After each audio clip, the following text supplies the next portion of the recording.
face. Queremos ver tua presença. Queremos ter tua face. Queremos ver tua presença. Queremos ter, então vem, amado, vem. E então vem, amado, vem. E então vem, amado, vem. E então vem, amado.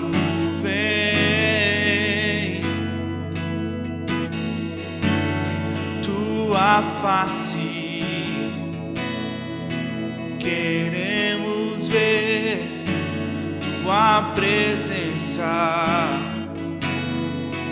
Queremos ter tua face. Queremos ver tua presença. Queremos ter, então vem, amado, vem. E então vem, amado, vem. E então vem, amado, vem. E então vem, amado.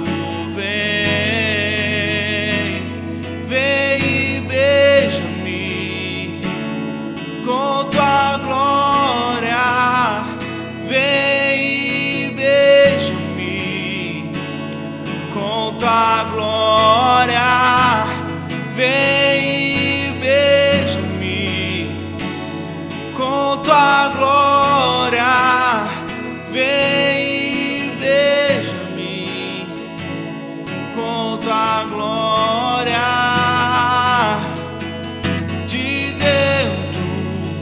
fora, vem queimar em mim, de dentro pra fora, até me consumir.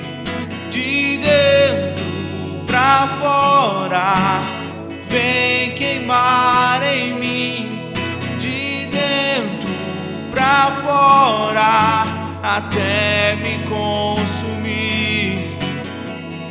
Deixa teu rio fluir, deixa teu vento soprar, deixa teu fogo queimar até me consumir. Deixa teu rio fluir, deixa teu vento soprar, deixa teu fogo queimar até me consumir.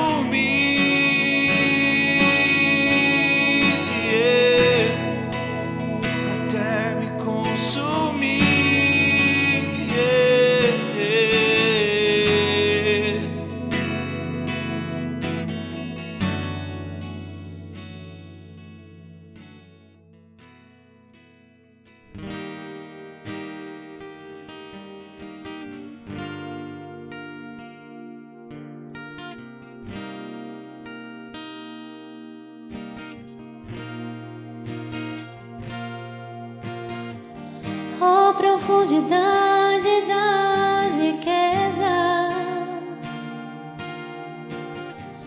da sabedoria e do conhecimento de Deus. Quão insondáveis são os teus juízos, quão impenetráveis os teus caminhos.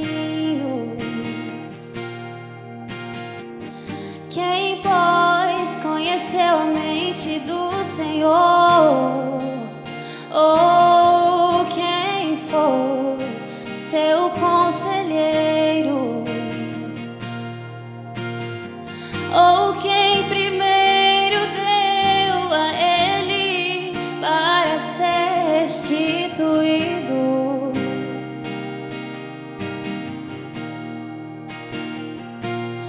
porque dele, por meio dele, para ele são todas as coisas.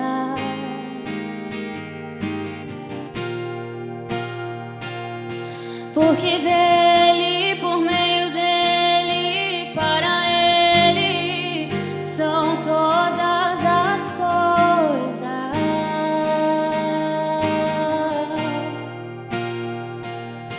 Nunca foi sobre nós, nem sobre o que podemos fazer. É tudo sobre você, tudo para você, Jesus. Nunca foi sobre nós, nem sobre o que podemos fazer. É tudo sobre você, tudo para você, Jesus. E quem sou eu? O que eu tenho pra te oferecer? É tudo sobre você, tudo para você, Jesus. E quem sou eu? E o que eu tenho pra te oferecer? É tudo sobre você, tudo para você, Jesus.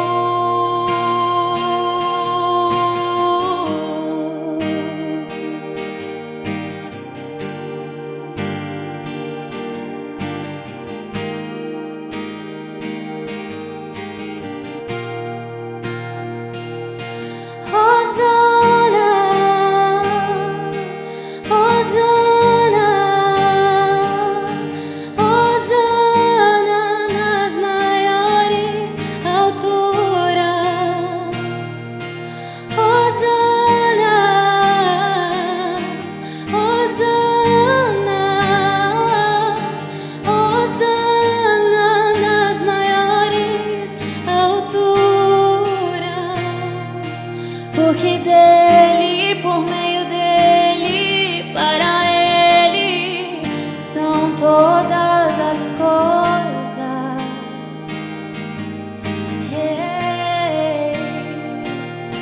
Porque dele, só para ele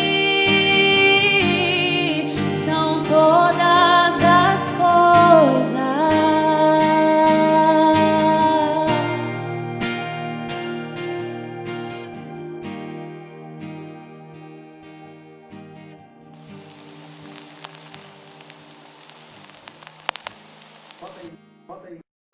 Bota aí. Fala galera, boa noite, tudo bem? Mais fácil, né?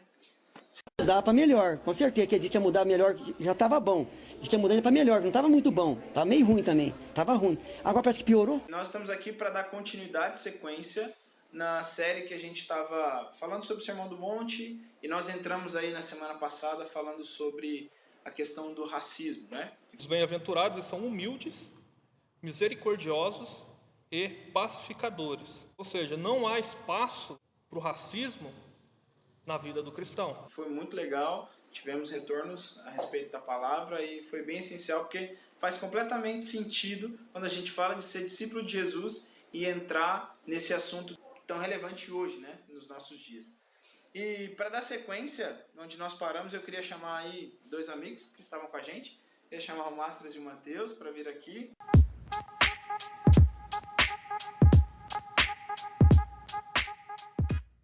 E a gente vai continuar de onde nós paramos, a falar a exposição do texto, aquilo que o texto diz a respeito dos assuntos que vamos comentar do Sermão do Monte. Mas antes eu queria orar. Pai, obrigado, Senhor, por esse tempo, e eu quero pedir que a Tua palavra, Senhor, que sai da nossa boca, ela possa ser guiada pelo Teu Espírito, que possa alcançar corações, Deus, e que as pessoas possam ser transformadas pela iluminação que vem da Tua palavra, Senhor. Em nome de Jesus, amém. Bom, nessas últimas semanas o nosso intuito foi mostrar o caráter do cidadão do reino de Deus, como é aquilo que Jesus nos ensina no Sermão do Monte a sermos discípulos. Ele fala sobre, nós passamos sobre as bem-aventuranças, nós vimos ali coisas preciosas e nós começamos a entrar numa parte do Sermão do Monte que fala sobre algumas advertências. Jesus ele levanta a bola para como o cristão e o discípulo deve proceder, ele deve proceder na sua caminhada cristã. Então, nós vamos continuar falando sobre esses textos. A gente parou no meio do capítulo 5 com as advertências. Então, é algo que a gente precisa prestar atenção, algo que a gente precisa entender como sendo áreas da nossa vida em que talvez você tenha dificuldade em uma ou em outra ou em todas, não tem problema você se identificar com isso, porque nós somos falhos e carecemos da graça de Deus.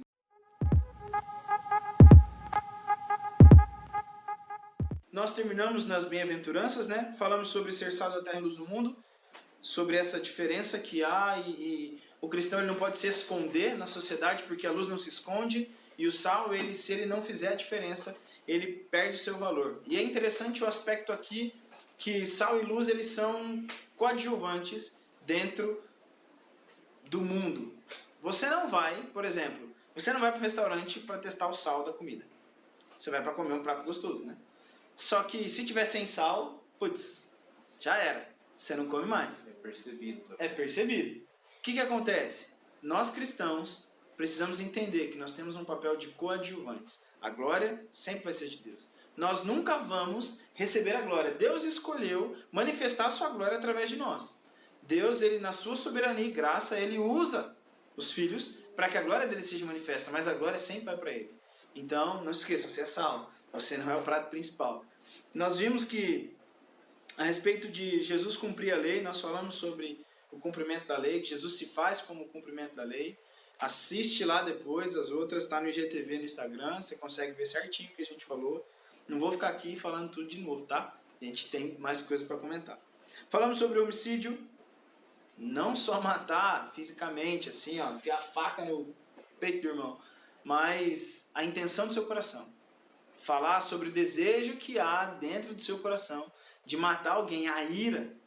O João até comentou em relação a Jesus ter virado as mesas na semana passada e não foi caracterizado como pecado de Jesus porque ele tinha uma razão muito boa para ter aquele tipo de atitude.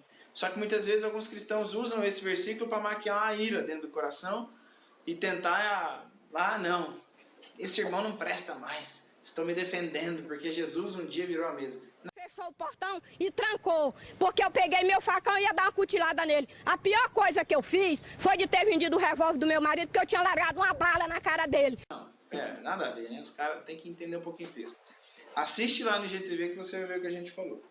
E nós vamos agora entrar no final, na reta final dessas advertências. A gente vai falar sobre adultério, divórcio, sobre o juramento, sobre vingança. E eu queria que você tivesse com o seu ouvido atento e com o seu coração aberto também. O que nós vamos falar aqui não é questão de opinião pessoal ou algo do tipo. Nós vamos discorrer aquilo que o texto diz, aquilo que Deus diz, aquilo que Jesus nos ensina como seus discípulos e aquilo que é da vontade de Deus. Então eu queria que você ficasse atento.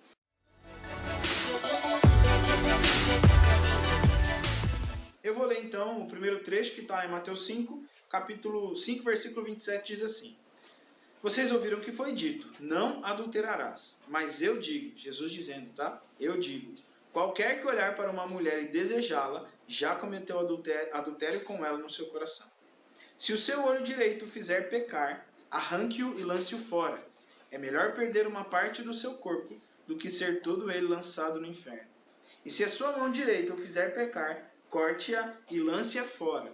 É melhor perder uma parte do seu corpo do que ir todo ele para o inferno.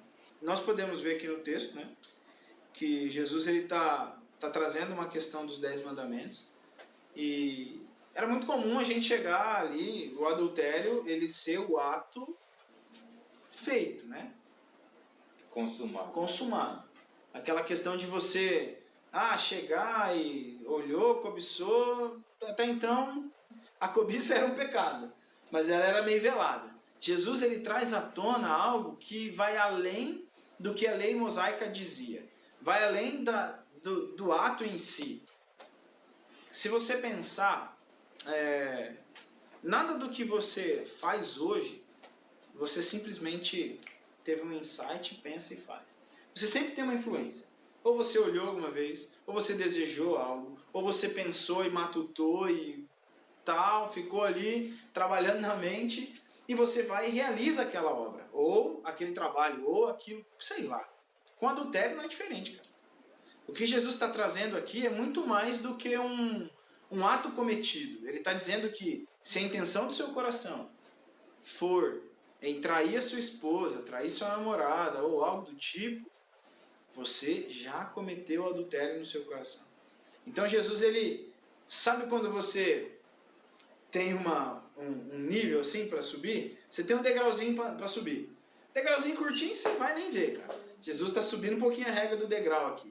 Então eu queria que você ficasse tranquilinho aí, aperta o cinto, que a gente vai falar algumas coisas aqui, o degrau vai subir um pouquinho, porque ser discípulo de Jesus significa matar a carne.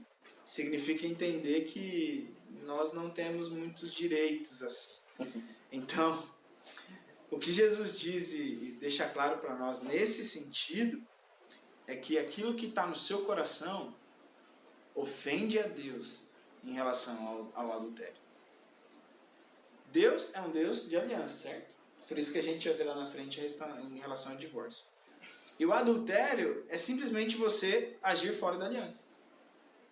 Então, se Deus é um Deus de aliança, ele abomina que o homem que tem uma aliança, ele fira essa aliança. Por isso que Jesus, ele já sobe o nível e fala assim, bom, não é só você ir e cometer, é você pensar o antes, é você desejar, é você ter o seu desejo intenso ali nos seus olhos, né? Eu queria que vocês comentassem também um pouquinho em relação a O isso. que eu acho interessante aqui é que aqui Jesus está mostrando que ele poderia dizer que o grande palco do pecado é no coração. E aí tem a ver lá com o Tiago, né? Que ele fala que a gente é tentado pela concupiscência, né? Pelo nosso próprio desejo, e que o palco de tudo isso é o coração. Isso vai se repetir depois quando vai falar sobre as riquezas, sobre todas as questões. Ou seja, algo que talvez lá na lei poderia destacar demais a questão da evidência externa de um pecado cometido, agora Jesus está falando, nos chamando a atenção para observar que o palco do pecado, antes de tudo, assim dizer, onde o pecado germina, onde ele é ali fertilizado, assim dizer, é o coração do homem. Isso significa o quê? Que a gente deve cuidar em primeiro lugar do nosso coração. Ele vai falar um pouco depois sobre isso e tal. Não adianta você só se preocupar em você, com um pecado externo, no sentido, eu vou cuidar para não pecar externamente. Na verdade, se eu cuidar do meu coração, eu estou dando um passo anterior. Se eu cuidar do meu coração, eu vou acabar cuidando para que eu também não realize a prática, de fato, o pecado. Nem, Tiago, se eu cuidar do meu mau desejo, eu não vou acabar cometendo o pecado. Então, na verdade, Jesus ele foi mais cirúrgico, ele foi mais profundo ainda. É como se a luz ali fosse mais específica ainda para focar especificamente lá no pecado do coração do homem.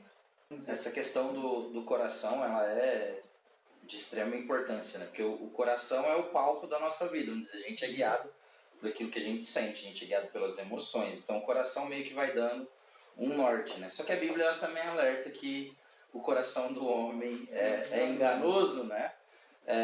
O versículo 29, no versículo 28, na verdade, Jesus já é enfático em dizer que é no coração, né? Já cometeu adultério no coração. Eu concordo com o que o Gustavo falou sobre essa questão do pecado ser premeditado, né?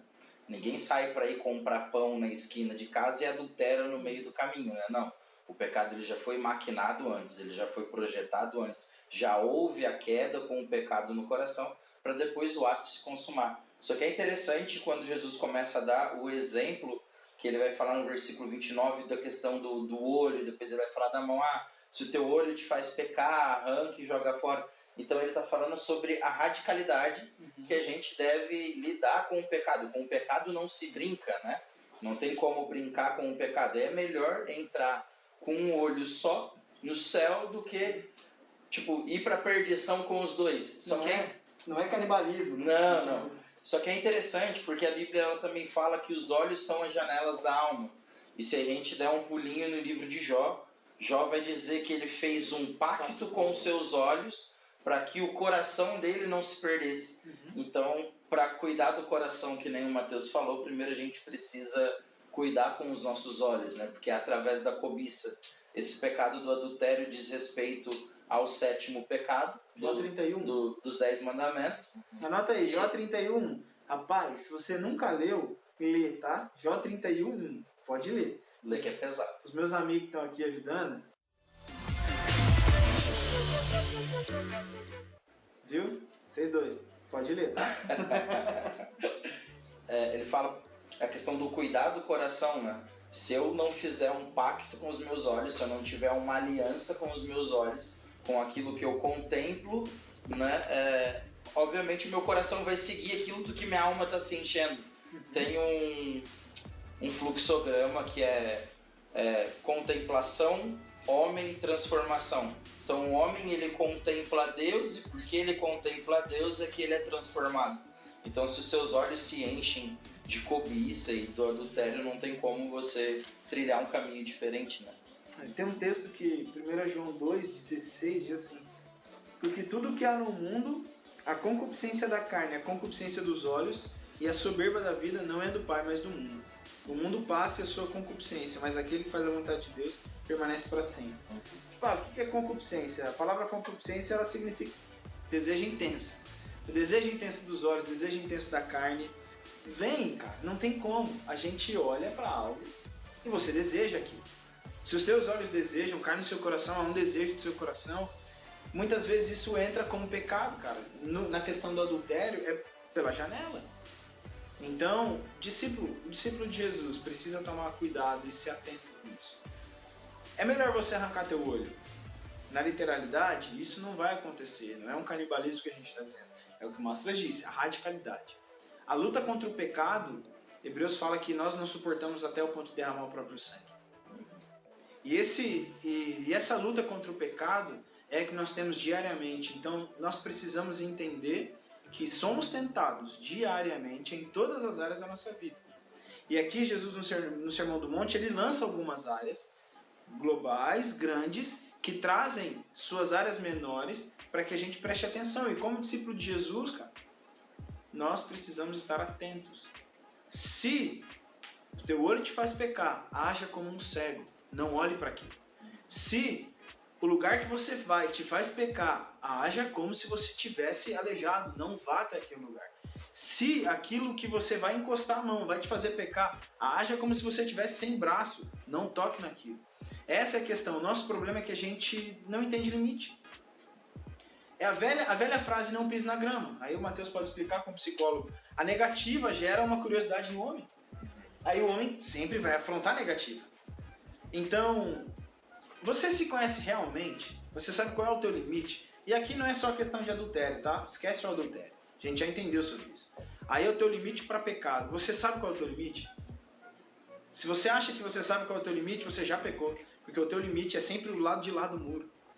Você nunca vai estar no lado certo da força, entendeu? Se você chegar no teu limite. E na verdade, na luta contra o pecado, vocês podem concordar comigo. Sempre no processo de tentação, ele começa com esse experimentar os limites. É muito nítido isso, se você for perceber como a tentação funciona no coração. Você nunca vai logo de cara naquilo, você vai testando o limite. Só que o problema é que de limite em limite, você vai chegando na coisa, né? E o que eu acho interessante nesse texto aqui é quando Jesus fala assim, é melhor você perder algo aqui porque você vai ganhar algo maior lá na frente, né? Eu entendo que aqui Jesus está destacando a ideia de que sim, a gente vai ter que de alguma maneira suportar um desprazer aqui nessa terra, de por exemplo, não dizer sim aos pecados ou de ter que lidar com privações, mas visando justamente o prazer eterno, né? Visando justamente a nossa comunhão eterna com Deus. Então assim, aqui na nossa vida a gente vai ter esse tipo de sofrimento. O cristão ele vai ter sofrimento com o pecado. Não é só porque a gente é cristão que a gente, sabe aqueles processos de libertação que você vai começar a vomitar só de imaginar cigarro, essas coisas assim, meio loucas? Infelizmente não é assim que funciona a coisa, né? A gente vai ter esse desejo pelo pecado que vai nos trazer sofrimento nessa luta com ele, mas a gente tem que focar nas realidades eternas, né? Eu entendo que Jesus destaca isso aqui, né? O famoso perdendo para ganhar, né? Exatamente. Mas eu acho interessante essa questão, não a questão do pecado do adultério em si, dessa, não vou dizer ressignificação, mas desse relacionamento de Jesus com a lei, a questão do coração, como o Mateus falou, que o coração é o palco, né?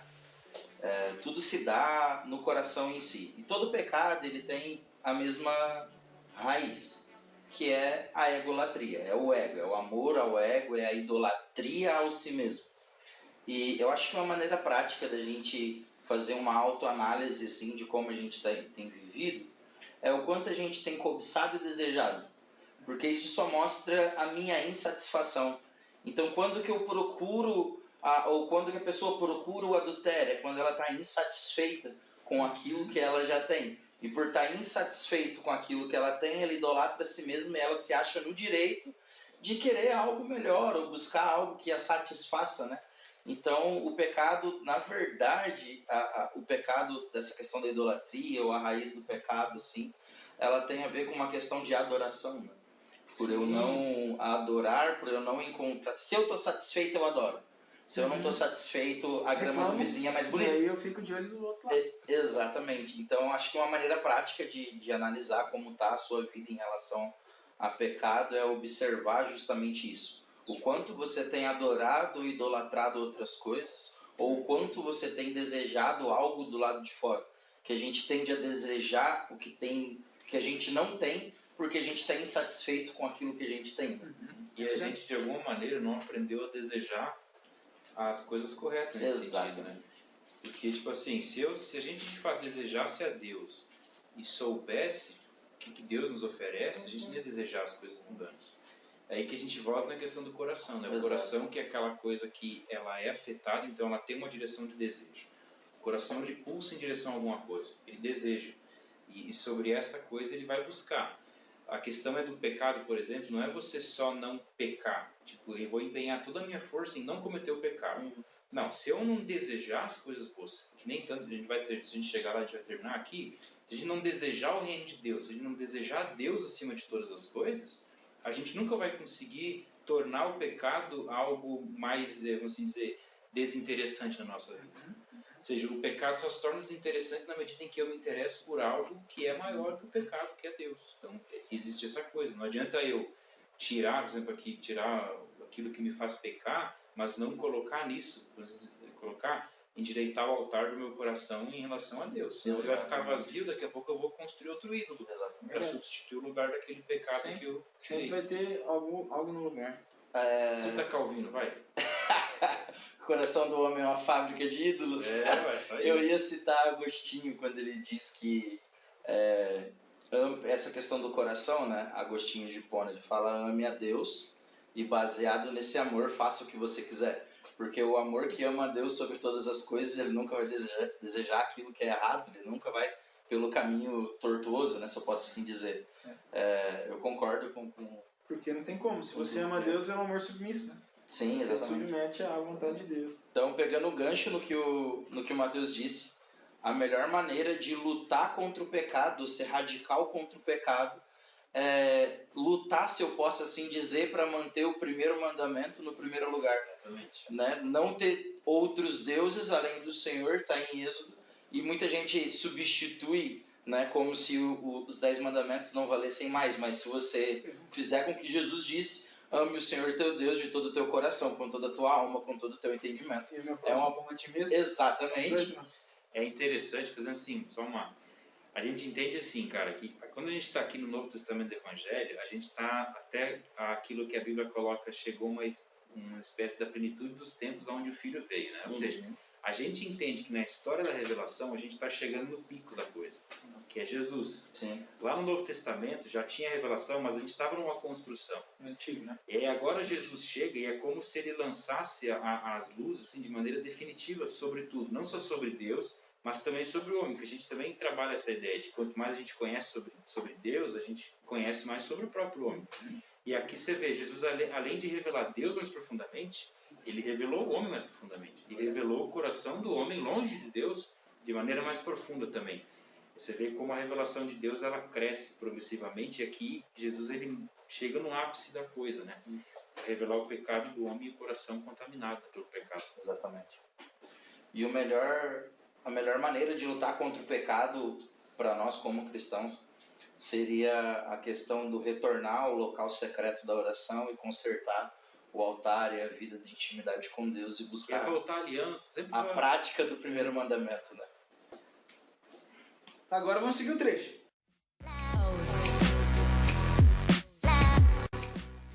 Versículo 31. Foi dito: aquele que se divorciar de sua mulher deverá dar-lhe certidão de divórcio. Mas eu digo que todo aquele que se divorciar de sua mulher, exceto por imoralidade sexual, faz que ela se torne adúltera. E quem se casar com uma mulher divorciada estará cometendo adultério. Só por esse versículo aqui, a gente vai falar a mesma coisa, só que é melhor a gente entender junto com Mateus 19, se eu não me engano, em Deuteronômio. Uma coisa que é legal ressaltar sobre isso, muita gente pega esse texto aqui, essa porção aqui do Sermão do Monte, para tentar agir como uma legalidade para o seu divórcio, ou tentar legitimar o seu divórcio. Mas aqui a gente vai ler e vai falar mais sobre isso. Tem uma prerrogativa, tem a não ser que aconteça algo, a não ser que aconteça isso. Mas o divórcio ele nunca foi o plano ou o propósito original. E vale dizer uma coisa, nesse texto aqui, Jesus ele não está tratando a questão do divórcio ou a questão do matrimônio de uma forma plena. Ele está simplesmente fazendo uma menção a Deuteronômios 24, de 1 a 4, se eu não me engano. Então Jesus ele só está fazendo uma referência a Deuteronômio. Então ele não está tratando todos os textos do Antigo Testamento e indo a fundo sobre tudo que o Antigo Testamento diz sobre essa questão do divórcio. Deuteronômio 24. Quando um homem tomar uma mulher e se casar com ela, então será que, se não achar graça em seus olhos, por não encontrar nela coisa incidente que lhe chame a atenção, far-lhe-á uma carta de repúdio e lhe dará em sua mão e despedirá ela para sua casa. Se ela, pois, saindo da sua casa, for e se casar com outro homem, e este também desprezar, e lhe fizer carta de repúdio, e não lhe der a sua mão, e a despedir para sua casa, ou este último homem, que a tomou para si como mulher, vier a morrer, então ela não poderá voltar ao casamento. Então, tá lá em Mateus 19, né, Jesus tratando agora sobre o divórcio de novo. O texto diz, a partir do versículo 3, né, aproximaram-se dele alguns fariseus que o colocaram à prova perguntando: é permitido ao homem divorciar-se de sua mulher por qualquer motivo? Jesus respondeu: não lestes que desde o princípio o Criador os fez homem e mulher e ordenou, por isso que o homem deixará pai e mãe, se unirá a sua mulher e serão os dois uma só carne? Assim, não são mais dois, mas uma só carne. Portanto, que Deus uniu, o homem não separe. Aí os fariseus perguntaram: então por que Moisés mandou-lhe dar-lhe documento de divórcio e mandá-lo embora? Aí Jesus respondeu: foi por causa da dureza do vosso coração que Moisés vos permitiu se divorciar da vossa mulher. Mas não foi assim desde o princípio. Mas eu vos digo que aquele que se divorciar de sua mulher, a não ser por causa de infidelidade, e se casar com outra, comete adultério. E quem casar com a divorciada, comete adultério. Foi tão interessante que os discípulos olharam e falaram: se for assim, não convém casar.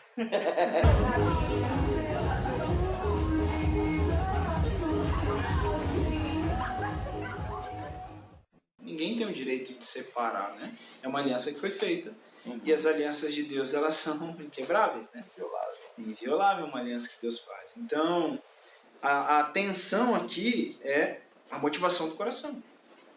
E aí Jesus ele adverte, tá, mas isso só foi permitido, o Márcio já disse aqui, por conta da dureza que existe no coração do homem.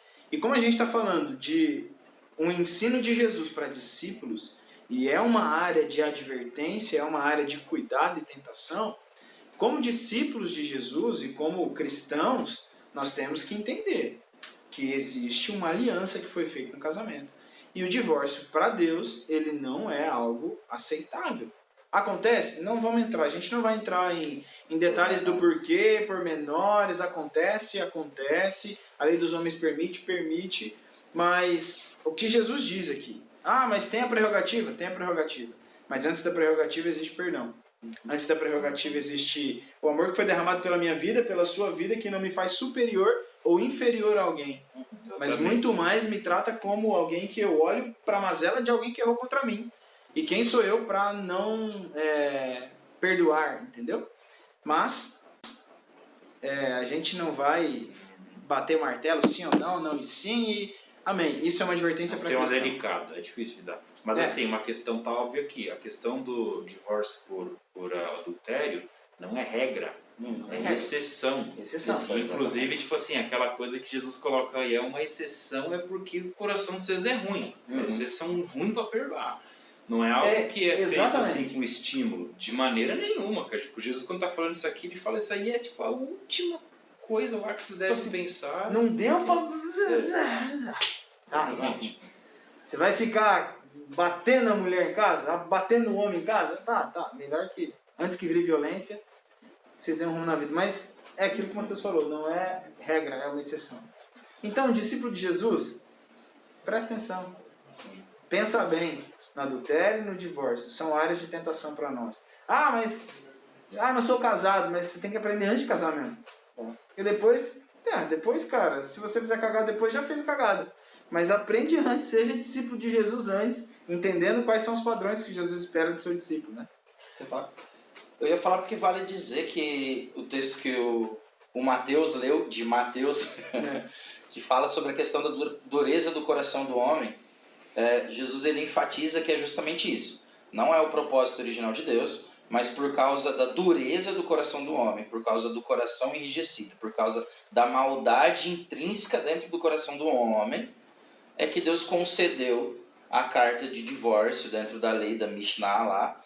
Só que tem uma questão que eu acho legal, é enfatizar, e o texto ele diz aqui, o homem que divorcia com uma mulher sem a prerrogativa da questão do adultério, da questão da traição, do pecado sexual, ele faz com que ela se torne um adultério, se ela se torne uma adúltera, né, no caso. E todo o peso e juízo, né, não vem sobre a vida dela, mas vem sobre a vida do homem. Então você, homem, é responsável pelo seu lar, é responsável por ser o pastor da sua esposa, é responsável por levar sua esposa a Cristo, é responsável por cuidar do lar, proteger do lar, ser o provedor. E se você foge com as suas responsabilidades de homem, a consequência vem sobre os seus ombros, né? Lembrando que Eva pegou o fruto e comeu do fruto e deu do fruto para Adão. E Adão comeu. Quem pecou primeiro foi Eva. Mas Deus, quando vem trazer o juízo e a consequência, ele trata com Adão, porque a responsabilidade era do Adão. Então, a sua responsabilidade de cuidar, é claro que é uma aliança, tem os dois termos. Tem o lado da mulher e tem o lado do homem. Mas você é responsável pela saúde do seu casamento. E o peso cai sobre você. É porque se a gente for ver em Efésios, a função do homem em relação ao casamento é amar como Jesus amou a igreja. Então, meu amigo, obrigado, hein? Glória a Deus por isso. Cara, mas só alguém que nasceu de novo em Cristo Jesus é capaz de fazer isso. Sim. Por isso que o Sermão da Montanha, nós estamos falando para cristãos. Não é para outro tipo de gente, é para cristão. Não é crente nominal, não. Não, e não é crente frequente uma igreja. Regenerado, é cristão que entendeu, que é nascido de novo, que tem as suas motivações transformadas, que tem a sua mente renovada, que tem o seu coração transformado pela palavra de Deus. Só assim a gente consegue viver um casamento digno, viver numa aliança que não se corrompe. E mesmo assim, cara, se há quebra, se há pecado, há perdão. Há o lavar do sangue de Jesus sobre a sua vida. E daqui para frente. Entendeu? É isso que a gente precisa entender. Legal trazer o texto de Oséias, porque Deus manda Oséias ir a um prostíbulo e casar com uma garota de programa. E trazer ela para dentro da sua casa e fazer ela como esposa e dar toda a honra a ela. Só que depois de um tempo, o texto de Oséias também diz que ela voltou a se prostituir. Só que não fala que ela voltou a ser apenas uma garota de programa, não. Ela era a garota de programa que era esposa de Oséias. E Oséias vai para buscar ela de novo. E aí a palavra de Deus que vem ao profeta dizendo que exatamente igual foi a relação de Oséias com a garota de programa, assim é a relação de Deus. Se Deus fosse tratar a gente com uma carta de divórcio ou expulsar a gente por conta da quebra de aliança, não teria, vamos dizer, a salvação. Porque na história de toda a Bíblia, Deus fez uma aliança, Deus fez um pacto e o homem quebra. E todas as vezes Deus perdoa, e a maneira de perdoar foi mandando Jesus para morrer na cruz como um selo. Então o cristão que é regenerado, que nem o Mateus falou, que é cristão de verdade, não é de que vai na igreja de domingo, nem lê a Bíblia em casa, é que literalmente é regenerado, tem uma vida de relacionamento com Deus. Quando ele olha para a Bíblia, quando ele olha para Cristo, quando ele olha para sua esposa, ele entende que o relacionamento dele com Deus, ou Deus, é um Deus relacional e pactual que jamais quebra sua aliança. Deus é um Deus de relacionamento e Deus é um Deus de pacto. E quebrar o pacto nunca é uma opção. Nós vamos ficar por aqui. Na semana que vem nós continuamos com o conteúdo, tá bom? Deus abençoe. Boa semana. Nos vemos sábado que vem.